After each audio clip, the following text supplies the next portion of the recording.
भाव भाषण शब्द है ना, भाव भाषण क्या होता है कि वो बालक जो एक छोटा बार बार वो चौके में मां भोजन बना रही और बच्चा अकेला कोई है नहीं संभालने वाला, तो क्या करे?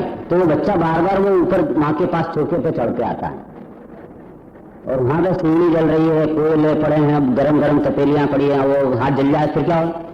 तो बेटा बहुत आग है ये, बड़ी गर्म होती है ये, और तो इसमें एक बार जल जाएगा, खोले पड़ जाएंगे, तो समझ तो भाई जरा। और खूब वचन सुने उसने, बहुत वचन सुने, फिर क्या अच्छा माँ कह रही है तो बिल्कुल सही होगा, इसमें बहुत गर्म होगा, बहुत नुकसान हो जाएगा, चुपचाप बैठ जाए थोड़ी सी देर में, फिर वहीं जाने लग जाए। तो फिर माँ ने सोचा कि जब तक इसे भाव भाषण नहीं होगा, इसको उपदेश देना सब फालतू है, या उपदेश द्वारा जो प्रतीति कराई जाएगी वह अप्रतीतिवत है। वो अग्नि गर्म होती है, 1000 बार समझा दे, पर वो कैसी गर्म होती है वो शब्दों द्वारा समझाई ही नहीं जा सकती। तब क्या किया उसने कि आने दो इसको, वहां तो थोड़ा गरम गरम, वहां पे थोड़ा कम गरम वहां पे रख दिया एक बर्तन, और उसने हाथ लगाया उसको, और जो हाथ लगाया तो एकदम हटाया, और ऐसा ही अरे मैं तो जल गया हूं। काय से जल रहा है बेटा? ये आग थी, ये गर्म होती है और ये इससे ऐसे जलते हैं, इसको कहते हैं कि भाव भाषण हो गया। उसको सुनने से गर्म होती है ये मालूम पड़ा, और एक स्पर्श करके गर्म होती है ये मालूम पड़ा, उसमें जमीन आसमान का अंतर है। ऐसे मिश्री मीठी होती है कि उपदेश बहुत सुने होंगे, लेकिन जब तक मिश्री चखे नहीं उसका स्वाद उसको पता चलता नहीं है कि कैसी मीठी है। इसी प्रकार ये भगवान आत्मा खूब आनंद का धाम है, ऐसा लाख उपदेश सुन ले उसकी प्रतीति इसको आती ही नहीं है, लेकिन जब अनुभव में वेदन में अतीन्द्रिय आनंद का स्वाद आता है, उस काल में प्रतीति आती है कि वो भगवान आत्मा तो ऐसे अतीन्द्रिय आनंद का पुंज है, भगवान का आनंद ऐसा होगा। पंच परमेष्टि के स्वरूप को वो आनंद के काल में पहचानता है, अनुभूति के काल में। क्या मुनिराज को ऐसा आनंद आता है, भगवान को इतना आनंद आता है, सम्य दृष्टियों को ऐसा आनंद आता है, और मिथ्या दृष्टि इस आनंद से शून्य है। यह भाव भाषण उसको इस वक्त उस काल में आता है, भाव भाषण करना पड़ेगा। तो कैसे करें? उसके लिए उन्होंने लिखा कि परीक्षा करो और उसमें 2 युक्तियों को लड़ाओ कि ऐसा मानूं तो ऐसा होगा, और अगर ये जो सब गुरु कह रहे हैं ये ऐसा यदि न मानूं तो ऐसा होगा। ये अंदर ही अंदर में विचार करे, दोनों पॉइंट लड़ाए, और उसमें प्रबल युक्ति कौन है, निर्बल युक्ति कौन है, प्रबल भाषित हो उसे सत्य माने। जो मेरे को जो जच रही है बात अनादि से, वो वाली युक्तियां तो निर्बल पड़ रही हैं, और ये जो गुरु ने कह रहे हैं ये वाली युक्तियां तो प्रबल पड़ रही हैं। इसलिए ये गुरु ने जो कहा है ये बात सच्ची और नहीं मानता था वो झूठी, ऐसा उसका हृदय उसकी बात को सच्ची को स्वीकार कर लेता है। क्या इसके लिए न्याय की जरूरत है? देखो न्याय बताते हैं आपको। समय सार की 366 नंबर की गाथा से 373 नंबर तक की गाथा में न्याय दिया है। 4-5 न्याय हैं वहां पर, परंतु एक दो बताता हूं। उसमें ऐसा कहा, आधार के नाश, आधे के नष्ट हो जाने पर जो नष्ट हो जाता है उसे आधार कहते हैं, और जो आधे के नष्ट नहीं और आधार के नष्ट नहीं होने पर जो आधे नष्ट हो जाए तो वो आधे का वह आधार नहीं है। अब उदाहरण से समझाते हैं। जो जिसके नष्ट होने पर वह नष्ट नहीं होता, वह वस्तु उससे अन्य होती है। न्याय है सभी। अब उसके उदाहरण से तो बहुत सारा मैं समझ में आ जाएगा स्पष्ट एकदम, कि जैसे घड़ा है और घड़े में एक दीपक जल रहा है, उसको कहते हैं घट प्रदीप। एक घड़ा और एक घड़े में दीपक, तो घड़े के नाश होने पर घट प्रदीप का नाश नहीं हो जाता। इससे सिद्ध होता है कि घड़ा अलग है और घट प्रदीप अलग है। ये समझ आया? लेकिन दीपक के नाश होने पर प्रकाश का नाश हो जाता है, इसलिए दीपक और प्रकाश अभिन्न हैं, वे एक हैं, भिन्न भिन्न नहीं है। दीपक और प्रकाश की तरह घड़ा और दीपक नहीं है। और उसका हेतु क्या है कि यदि एक होते तो इसके नाश होने पर उसका भी नाश हो जाना था और उसके नाश होने पर इसका नाश हो जाना था। घट प्रदीप का नाश हो जाता है पर घड़े का नाश नहीं होता, घड़े का नाश हो जाता है, घट प्रदीप का नाश नहीं होता। जैसे बिल्कुल दोनों चीज न्यारी न्यारी है, सिद्ध हुआ न्याय से। वो आधार आधार के बहुत से 4 पॉइंट हैं। ऐसे यहां पर उसी प्रकार यहां पर जो यह ज्ञान स्वभावी जो दीपक जल रहा है अंदर, आत्मा रूपी दीपक में ज्ञान का प्रकाश पैदा हो रहा है। एक वस्तु ये है, दीपक और प्रकाश दोनों है, आत्मा रूपी दीपक और ज्ञान का उसमें प्रकाश, ये दोनों यहां अंदर चल रहे हैं। और ये शरीर है वो घड़ा है। अब गुरु ने ये कहा था हमको कि शरीर और आत्मा अलग अलग है, और हम परीक्षा करने बैठे, ये इसने ऐसा जो कहा कि परीक्षा करने बैठे कि शरीर आत्मा अलग है। उनके कहने से तो मानता नहीं है ना ये, वो तो भाव भाषित हो तो माने। और वो कैसे भावित हो कि परीक्षा करे, तो परीक्षा करने वाले बैठा तो वो न्याय लगाया कि उसके नाश होने पर वो भी नाश हो जाना चाहिए। तो यहां पर उसने अंदर देखा कि ये जो शरीर का नाश हो जाने पर भी आत्मा का नाश नहीं हो जाता, इंद्रियों का नाश हो जाने पर ज्ञान का नाश नहीं हो जाता। देखो आंख खुल जाए किसी की तो जानना मिट जाता है क्या उसका? तो वो तो कान चालू होना साहब इसलिए जानना चाहिए, कान बेरे हो जाए फिर जानना मिट जाता है क्या? तो नहीं साहब नाक से सुन लेता है इसलिए ज्ञान चलता है। या नाक में उसमें सुगंध ना आए, नाक खराब हो जाए उसकी, फिर जानना रुक जाएगा क्या? चलो बेहोश कर हो गया, सारा शरीर बिल्कुल जड़ कर हो गया उसको बेहोश, तो जानना रुक गया क्या? उसका जानना आत्मा है तो उसका जानना प्रति समय चालू है, अनादि से अनंत काल तक जानता है। जिसको कहते हैं ज्ञान की लड़ी नहीं टूटती, ज्ञान की लड़ी कभी नहीं टूटती। दिन में भी जाने, रात में जाने, सपने में रात भर जानता है, सो जाता है तो सपने में रात भर जानता है। वो फिर वो सुबह आते रहते ही नहीं कुछ कि वो जो सपना धारणा में पहुंच जाते हैं वो याद हो जाते हैं, जो अवाय तक आकर के चले जाते हैं वो सुबह भूल जाते हैं, ध्यान नहीं रहता कुछ भी। अवाय तक आए थे, निर्णय तक आए थे पूरे, लेकिन याद नहीं रहा। इसका अर्थ है क्या? वो याद नहीं रहा, इसका मतलब कि ज्ञान सो गया था उस वक्त, क्या ज्ञान शून्य हो गया था? कि ज्ञान कभी भी शून्य नहीं होता। इंद्रियों के नाश होने पर भी ज्ञान बराबर रहता है, इसलिए इंद्रियां अन्य है और ज्ञान अन्य है। ये शरीर के नष्ट हो जाने पर आत्मा बराबर जिंदा रहता है, अगले जन्म जाता है, इसलिए आत्मा अन्य है, शरीर अन्य है। ऐसे मुझे आचार्य ने जो कहा यह बात जस्ती है, और जो मैं मानता हूं कि शरीर आत्मा एक है वह बात तो बिल्कुल हिट नहीं बैठती, क्योंकि मैं मानूं तो मेरे साथ में यह शरीर भी मर के अगले जन्म में जाना चाहिए यदि मेरा हो तो। जैसे मेरे में गुण है, मेरे में मर जाता हूं यहां से दूसरे जन्म में, तो गुण भी साथ में जाते ना, तो शरीर भी साथ चले जाता है। तो शरीर साथ में जाता नहीं हो जाता। इससे क्या सिद्ध होता है कि ये शरीर अलग है और आत्मा अलग है। ऐसे ही और वो तो वो राग है वो किसका है? तो क्या राग आत्मा का है कि पुद्गल का है? राग किसका? निश्चयभाषी कहता है कि राग तो मेरा है ही नहीं, सर्वथा राग से रहित मानता है। तो उसमें तर्क दिए टूडरमल जी ने कि तुरे को लगाना चाहिए तर्क पर। अब हम तर्क लगा के बता देते हैं तेरे कि ये बता कि ये जो राग हो रहा है कौन से द्रव्य के अस्तित्व में हो रहा है? शरीर के अस्तित्व में हो रहा है, कर्म के अस्तित्व में हो रहा है, या आत्मा के अस्तित्व में हो रहा है? ये राग किसके अस्तित्व में हो रहा है? तो अब विचार करना पड़ेगा ना। ये तो विचार के प्रकरण चल रहा है, विचार करना सिखा रहे हैं यहाँ पे कि यदि शरीर और कर्म के अस्तित्व में हो तो शरीर जड़ होने से, रूपी होने से उसके अंदर उसका जो कार्य है वह भी रूपी हो, इसलिए वो राग को रूपी होना चाहिए या जड़ होना चाहिए।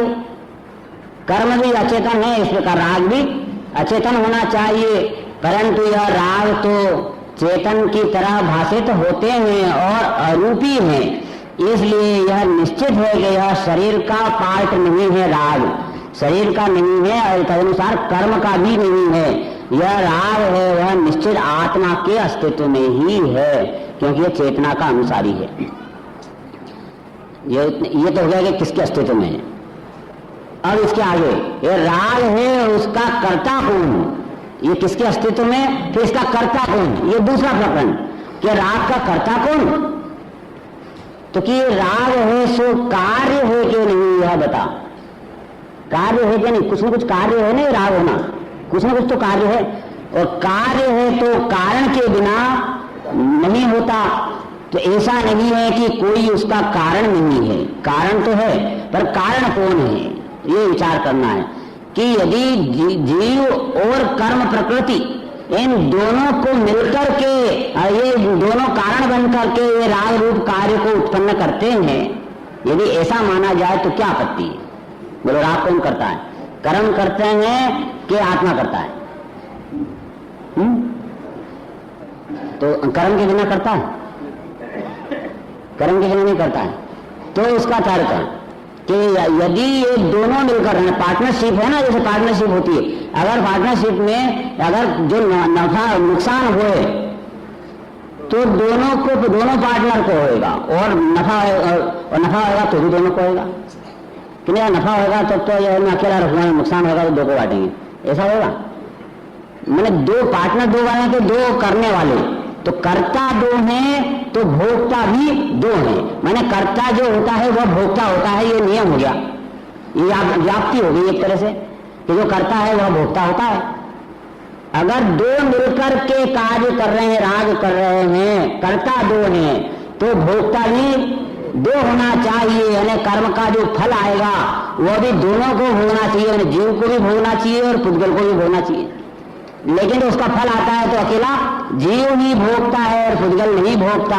इसलिए जब भोगता वो दो नहीं है और भोगता जीव है, तो जो भोगता है वही करता है। इसलिए ये राग का कर्ता अकेला मैं हूं, क्योंकि मैं ही उसका दुख का फल भोग रहा हूं। भोक्ता से कर्ता को पकड़ लिया तो हर बात चिंतन से ही निकलेगी। इसी प्रकार ये राग भिन्न क्यों है, पराया कैसे है, इसका भी चिंतन है बहुत कि राग पराया कैसे, कि भाई ये राग जो है वह स्वभाव नहीं है, विभाव है, जीव का विभाव है। पर तुम कहोगे भिन्न है कहते थे आप, तो कि हम भिन्न है नहीं कहते थे, हम ये कहते थे कि स्वभाव से भिन्न है। समझ में आया ना, क्योंकि विभाव है तो जीव का। तो जो तुमने भिन्न बताया था तो स्वभाव बोले कहां थे, क्यों उसमें तुझे लगा लेना था, क्योंकि जिनवाणी में सब बात हर बात बोली नहीं जाती। जब भी राग भिन्न बोला जाता है तो उसका अर्थ ये नहीं है कि भिन्न है, अति तो ये है कि स्वभाव से भिन्न है, विभाव है, मेरे विभाव है, स्वभाव नहीं है, स्वभाव कुछ और है।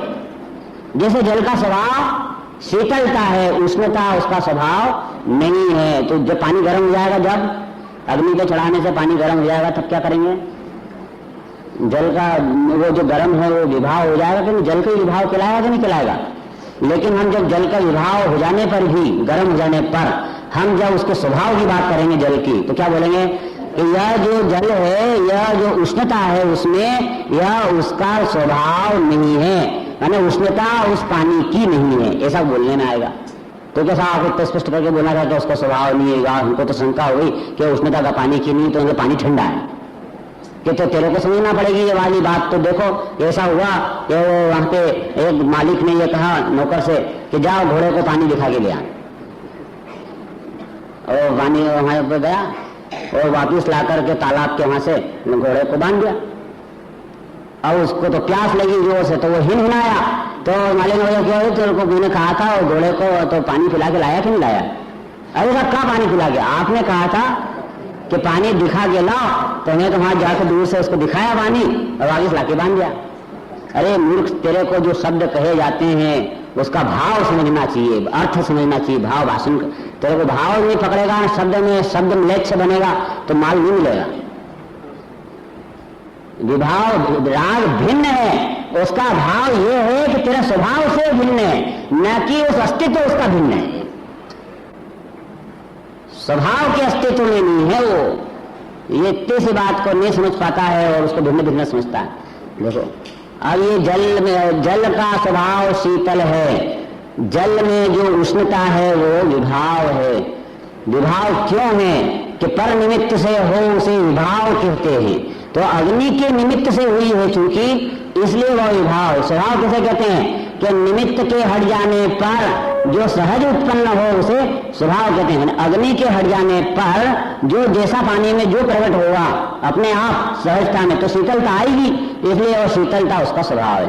ऐसे आत्मा में जो राग है वो कर्म की अग्नि पर चढ़ने से उत्पन्न होता है, इसलिए वो विभाव है। और कर्म की अग्नि से उपयोग होता है कि अपने अंदर में आत्मा में लाता, अकेला बन जाता है जब, तो तब उसमें से जो प्रकट होता है वो आत्मीय आनंद आता है और वो स्वभाव कहलाता है। ऐसा स्वभाव विभाव का है। जल को यदि शीतल होना हो, उष्णता से हटाकर शीतल होना, तो उसे क्या करना चाहिए? हे जल, तू पर द्रव्य ऐसी अग्नि से हट जा। तो क्या फिर उससे क्या होगा? फिर क्या करूंगा मैं उससे हट जाऊंगा? तो कि तू तेरे में रह जा, जल जल में रह जाए, अंगीठी से उतर जाए, अब तू तेरे में रह जाए, तो तेरे में से विभाव का अपने आप नाश हो जाए और स्वभाव प्रकट जाए, है ना? उष्णता चली जाए और शीतलता आ जाए। ऐसे आत्मा के, दुखी आत्मा को उसका दुख मिटाने के लिए क्या करना चाहिए? दुख रूप विभाव का अभाव करके अतीन्द्रिय आनंद रूप सुख रूप स्वभाव को प्रकट करने के लिए क्या करना चाहिए? हे भगवान आत्मा, तू पर द्रव्य ऐसे पुद्गल धराधर आकाश काल अजीव आश्रवन सवन निद्रा मोक्ष, ऐसे इनसे लक्ष्य हटाकर और अपना जो स्वभाव मात्र है उसमें रह जा, आत्मा आत्मा में रह जाए, तो अपने आप ही विकार रागादिक मिट जाए, क्रोध मान माया लोग हट जाए। जब शत्रु की तरफ देखेगा ही नहीं तो क्रोध आएगा ही नहीं। समझ में आया? या अपने आप पर से हटा कर राग क्रोध मिट गया और आत्मा की तरफ रह गए तो क्रोध मान माया लोग का जनन ही नहीं होगा, राग का जनन ही नहीं होगा, तो अपने आप ही वीतरागता प्रकटेगी, अतिनिधि आनंद आएगा। ऐसे ही यहाँ सब विचार करने से सम्यक के सम्मुख होता है, फिर सुनने से नहीं होता है। और कभी कोई बात फिर भी विचार करने पर समझ में न आए तो ऐसा लिखा है इसमें कि निर्धार न हो तब तक प्रश्न उत्तर करे खूब आपस में और समान बुद्धि के धारा को उनसे अपना विचार जैसा हुआ हो वैसा कहें, और कि मेरे में ही विचार में ये आया। या पहले जो सोनगढ़ में हम थे तो उस समय जब गुरुदेव थे उस टाइम की बात क्या कमाल की थी कि जब प्रवचन चलता था उसके बाद समापन हुआ प्रवचन का, तो उसके बाद जितने भी लोग थे वे सब अपना अपना एक दो चार चार जनों का टोला बना करके बैठ जाते थे। कोई झाड़ के नीचे बैठता था, कोई सीढ़ियों पे जाके बैठ जाता था, कोई घर में जाके बैठते थे, तब सब ग्रुप बनाते थे और फिर सब चर्चा करते थे कि आज प्रवचन में क्या आया और सुना तुमने वो प्रवचन आया था उसका क्या अर्थ है, और वो उसका फिर विचार विश्लेषण करते अपने आपस में, ये समान बुद्धि। तो ये पद्धति वहां तो थी, पर आज यह पद्धति मुमुक्षुओं में से जाती रही, लगभग चले गई, और वे सुन करके उस संबंध में आपस में चर्चा करना भूल गए। तब यहाँ ये वापिस ये टोडरमल ने निर्देश किया कि भाई आप जो है ये भी सुनो, तो उसके अंदर आपस में समान बुद्धि के धारकों से आपस में चर्चा करो, जो अपना जो अंदर में विचार बना वो आपस में बताओ। ये चर्चा करने लायक है, घर गृहस्थी की चर्चा करे आपस में मिलकर, और मुमुक्षु भी अपना समय को बर्बाद करता है, और फिर वो अन्य लोग और मुमुक्षु में अंतर क्या है? तथा जो प्रश्नोत्तर में निरूपण हुआ हो उसका एकांत में विचार करे, और इसी प्रकार जब तक अपने अंतरंग में जैसा उपदेश दिया था वैसा ही निर्णय होकर भाव भाषित न हो तब तक इस प्रकार उद्यम किया करे। घबराए नहीं कि इतने दिन हो गया को अभी तक संदेशन नहीं होता है, ये क्या है? ये नहीं, ये मार्ग यही है, एक बार फेल हो जाए तो 1000 बार प्रयत्न करके फिर आगे ये काम करना पड़ेगा। कहने सामने तो जो घबरा गया तो फिर भी सब छोड़ दूंगा। तो हमने उससे पूछा कि भाई तेरी दुकान काहे की है? तो क्या साहब ये कपड़े की दुकान है। तो कि पहले क्या करता था? पहले कचौरी समोसे की दुकान खोली थी, जे नहीं होती अब से कहते साहब, फिर इसलिए आमदनी नहीं हुई होगी, तो फिर उसने उसको बदला। ये फिर तो उसके पहले क्या करता था? वो पान की दुकान थी। अरे कितनी दुकानें बदली उसने, 11-12 दुकानें बदल ली जिंदगी में। एक दुकान से आमदनी न हो तो घबरा कर दुकान बंद कर देता है क्या? उद्यम बंद कर देता है धन कमाने का। 1000 बार फेल हो जाए लेकिन धन कमाने का उद्यम छोड़ सकता नहीं, कुछ न कुछ नया उद्यम फिर शुरू करेगा। क्यों? क्योंकि इसके बिना मुझे चलने वाला नहीं है, मेहनत तो करनी पड़ेगी। कैसी श्रद्धा रहती है कमाने पे। ऐसे यहाँ पर सम्यक दर्शन बिना मेरा काम नहीं चलेगा, ऐसा यदि तुम्हारे अंदर में सिद्धांत दृढ़ हो जाएगा तो तुम्हें चिंतन करने में भी सम्यक दर्शन नहीं हुआ, फेल हो गए तो फिर चिंतन करेगा, पर इसका पीछा करोड़ बार भी, अनंत बार में भी छोड़ने वाला नहीं है। क्योंकि जब सम्यक दर्शन नहीं होगा तो मेरा काम चलने वाला नहीं, अनंत अनंत संसार परिभ्रमण में मेरा क्या होगा। इसलिए मैं ये काम करके रहूंगा, ऐसा कटिबद्ध होकर के और ये विचार करे तो इसको अवश्य अवश्य लाभ प्राप्त होता है। प्रश्न मंच है अभी।